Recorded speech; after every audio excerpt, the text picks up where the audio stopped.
মা তুমি একটু তোমার আঙ্কেলদের উদ্দেশ্যে একটু বলো কিছু। আমি বাঁচতে চাই।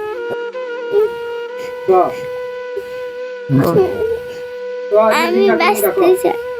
আপনারা এগিয়ে আসুন শারমিনকে বাঁচানোর জন্য।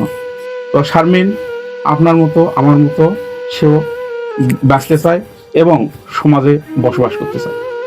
সুপ্রিয় ভিউয়ার্স, আসসালামু আলাইকুম। জয়পুরহাট জেলার পাঁচবিবি উপজেলার ৮ নম্বর আওলা ইউনিয়নের আমরা বর্তমানে অবস্থান করছি নাওডুগা গ্রামে শামীম ভাইয়ের বাসায়। আর আমার কোলে যে বাচ্চাটি দেখতে পাচ্ছেন, বাচ্চাটি অসুস্থ। মূত্রথলি যেটা আমাদের স্বাভাবিক থাকে সেটি না থাকার কারণে সে পানি বা প্রস্রাবটা ধরে রাখতে পারে না। তো তখন থেকেই বাবা মা জানতে পারলেও হয়তো গ্রামীণ যে চিকিৎসাপাতি হয় সেই চিকিৎসাপাতি করিয়ে এখন বাচ্চার বয়স 9 বছর, এখন এসে ওনারা থেকে গিয়েছেন। এই চিকিৎসা একটি ব্যয়বহুল চিকিৎসা, যা আপনারা দেখতে পাচ্ছেন এই ছোট্ট একটি কুড়ে ঘর, এই ঘরে তারা বসবাস করে। তিনারা আর খরচ যোগাতে পারছে না, তাই বাবা মা চেয়েছেন আপনাদের সাহায্য। আমার বাচ্চারা যেন আল্লাহ দিয়ে তোমার মতন যা স্বাভাবিক থাকে। আমার বাচ্চাটা একটু আপনারা দেখবেন, আমার বাচ্চাটা যেন একটু বাঁচে থাকে। আল্লাহ তৌফিক দান করে।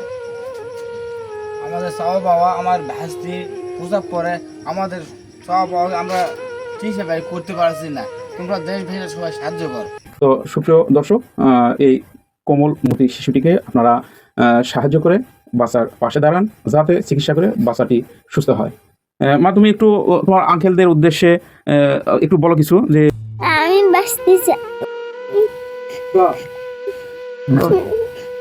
আমি বাঁচতে চাই।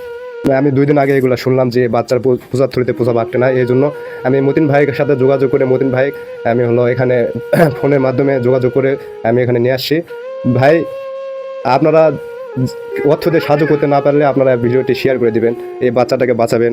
আপনাদের দোয়া ও ভালোবাসা কাম্য। তার মূত্রথলির খুব সমস্যা, আর হলো তার ওই টাকা খরচ খুব ব্যয়বহুল, এই জন্য আমাদের কতক্ষণ আন্তরিক অবস্থা রায় দেখে আমরা বিধায় কোনো চেষ্টা করে তার কোনো বাচ্চার চিকিৎসা করতে পারতেছে না। এই জন্য আপনার দয়া করে আপনাদের কাছে একটু সাহায্য করতেছি চাচ্ছি।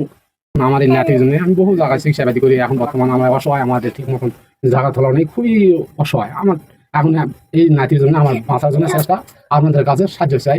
প্রসাদ সবসময় পড়ে যায়, যে পানিটা খাবার খায় ওটা কোনো কন্ট্রোল আটকে না, সম্পূর্ণ পড়ে যায়। যাই হোক, যেটুকু চিকিৎসাপত্র করেছে মানে কোনো কিছু নাই, খুবই কাপাসার দিকে চিকিৎসাপত্র আর করতে পারে না। আমি অত্র ওয়ার্ডের মেম্বার। মূত্রথলিতে দেখা কোনো একটা সমস্যার কারণে ওনার প্রসারের সমস্যা, আপনারা সবাই ওনার জন্য দোয়া করবেন। সে শারীরিকভাবে কিডনির সমস্যা এবং মূত্রথলিতে তার সমস্যা, মূত্র আটকিয়ে রাখতে পারে না।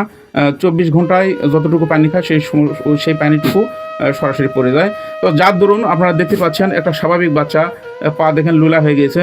এই যে দেখুন, এই বাচ্চা পাওয়া দেখতেছেন আমার পাশে একটা আমার মেয়ের মতনই আমার এরকম একটা সন্তান আছে। কি বলবো, দেখে আমি মায়ে পড়ে গেলাম। হয়তো তার বাবার সাম্বর নাই, তো টাকা পয়সা তো থাকতো হয়তো বড় ডাক্তারের কাছে নিয়ে যেতে পারতো। দেখতেছেন ঘর বাড়িও নাই, তাদের থাকার মতো একটা জায়গা আছে, সেটাও এক পাশে আপনার ছাগল থাকে, ওরা এক পাশে থাকে। তো থাকতো তাহলে ছেলের এতটা কষ্ট হতো না। দেখে আমার ভিতরটাই অনেক কষ্ট হচ্ছে। যাই হোক, দেশবাসীর কাছে একটা অনুরোধ, আপনারা ভিডিওটা দেখে টাকা পয়সা যদি না সাহায্য করতে পারেন, অবশ্যই আপনারা লাইক কমেন্ট শেয়ার করবেন। তো শারমিন আপনার মতো আমার মতো সেও বাঁচতে চায় এবং সমাজে বসবাস করতে চায়।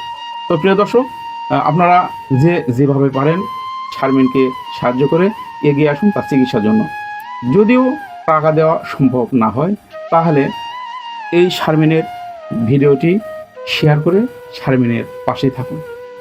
আপনারা যদি টাকা বা অর্থ দিয়ে সাহায্য নাও করতে পারেন, তাহলে একটি শেয়ারে হয়তো এই শারমিনের জীবন বাঁচতে পারে। ধন্যবাদ সকলকে।